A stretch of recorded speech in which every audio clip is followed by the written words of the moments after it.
All right, I'm going to apologize up front. I've got notes, and I never use notes, and I might have to pull my readers out. So I'll appreciate just a little time. I think normally I would have tried to do a little state of the state with everybody out at the Big Ten Media Day, and I didn't do it. I didn't go. So I just thought it was a good time. There's people have been asking a lot of questions, some things I just thought we'd address, and then whatever questions. I've got quite a bit of stuff I want to run through, so that's why I've got some notes. I don't think I'm breaking any news today, but I guess I don't get to decide that. You do. But there's nothing major I don't think on my list. First, a couple things from last year that I want to talk about. Competitively, I think we have 5 sports in the top 10. Bowl champion, crown champion, a couple of Big Ten champions. It was a really good year competitively. A lot to celebrate. We also won off the field. We had a 3.46 department GPA, which is a record at Nebraska. Nobody talks about academics anymore, but internally we talk about academics all the time. So everybody's very proud of that. We had 11 more academic All-Americans last year. We also did some really good things financially. We set a record with 17,663 donors. We also passed $70 million in donations last year for the first time, another Nebraska record. So Tyler Kai and his crew did a remarkable job. And then the other area where I think no one compares to Nebraska from an attendance standpoint, 2 things that I've learned to look at here.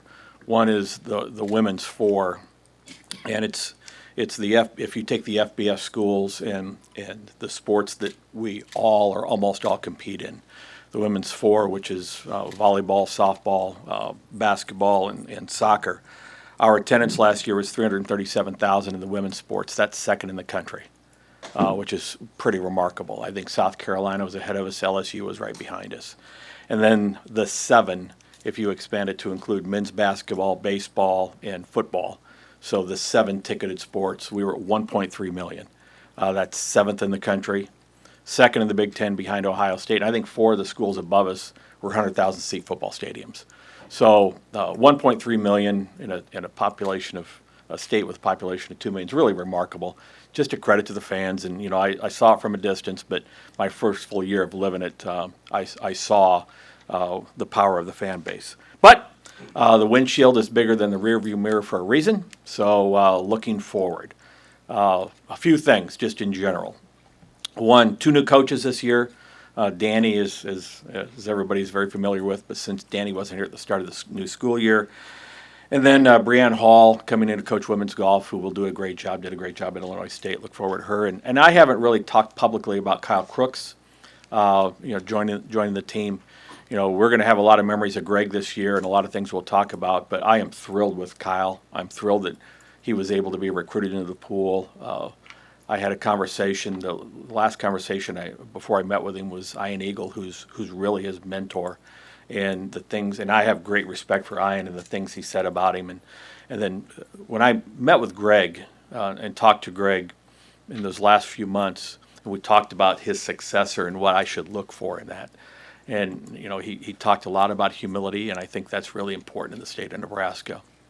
And Kyle has great humility, but he also talked about relationships and how important the relationships were with coaches and kids.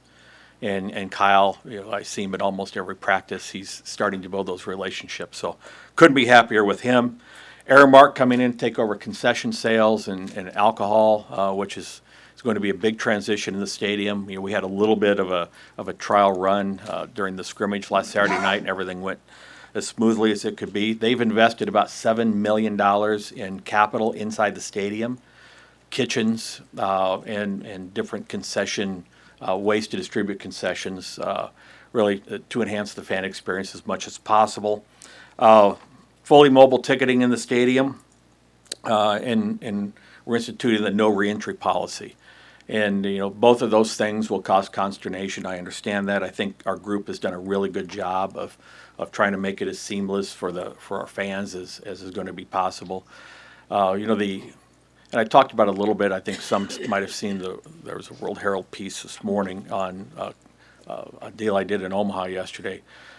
Internally, security is a big focus of our year. Last year, we put the Evolve technology in at the entrances. We didn't do it every place, some back entrances, and we're doing that this year. And we spent a lot of time studying security. Uh, One, with the inclusion of alcohol in the stadium, and two, there's just a lot of things I think some of us that were new noticed last year that maybe not our best practice. And so you won't see most of it. We will be between 100 and 110 uniformed officers this year at a home game. Last year we were at 75.